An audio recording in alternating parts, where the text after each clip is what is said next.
everybody, it's Angel. Welcome back to my channel and to the YouTube Pagan Challenge. Question number 7.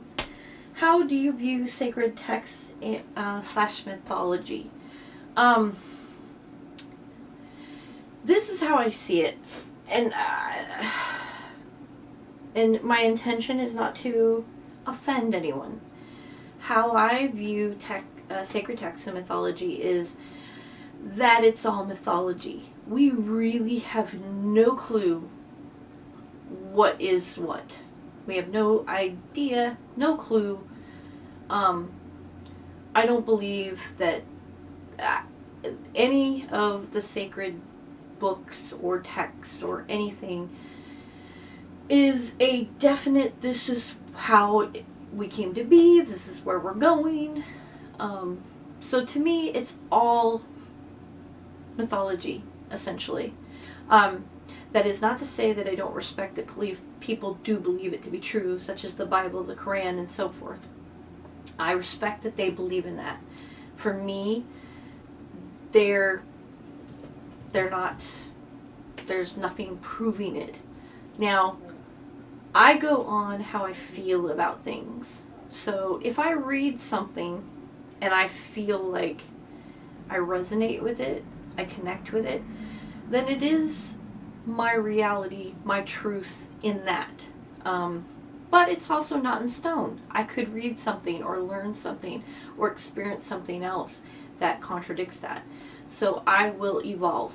I think that I really appreciate and connect with the Buddhist mentality about sacred texts and things like that.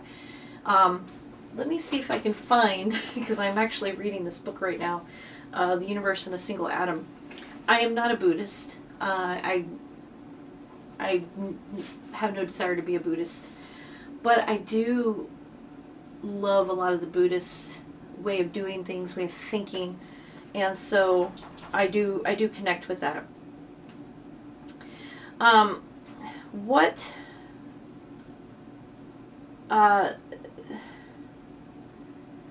I don't know if I'm going to be able to find something, but basically they believe that if you, okay, here's one thing.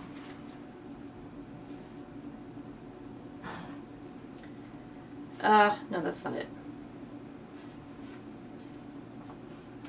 Crap.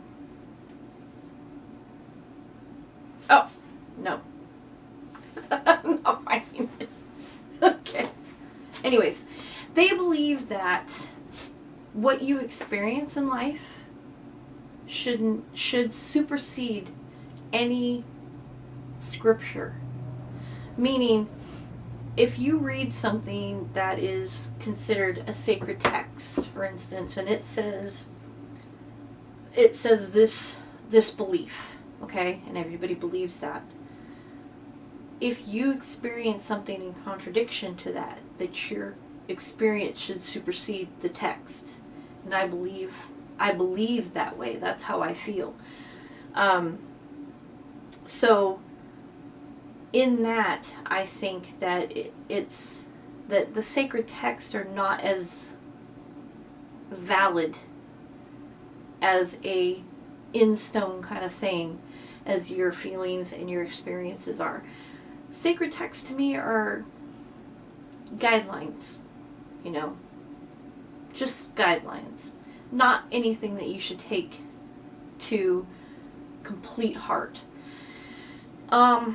Now mythology is very much the same. We don't know for sure that these things happened or these stories were true. They resonate in the essence of the stories, that you can take a story from a mythology and say, wow, I can really connect that with something today. That makes them timeless. And through those myths, you can have a human experience. So for me, sacred texts and mythology are very much one and the same. And I depend on my personal experience. Even if I have tons of books.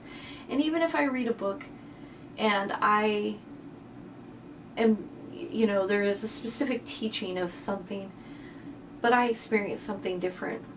I'll keep the book if it has good information in it, but I'm not going to look at that book and go, well, you know, it's a book. It's got to be right.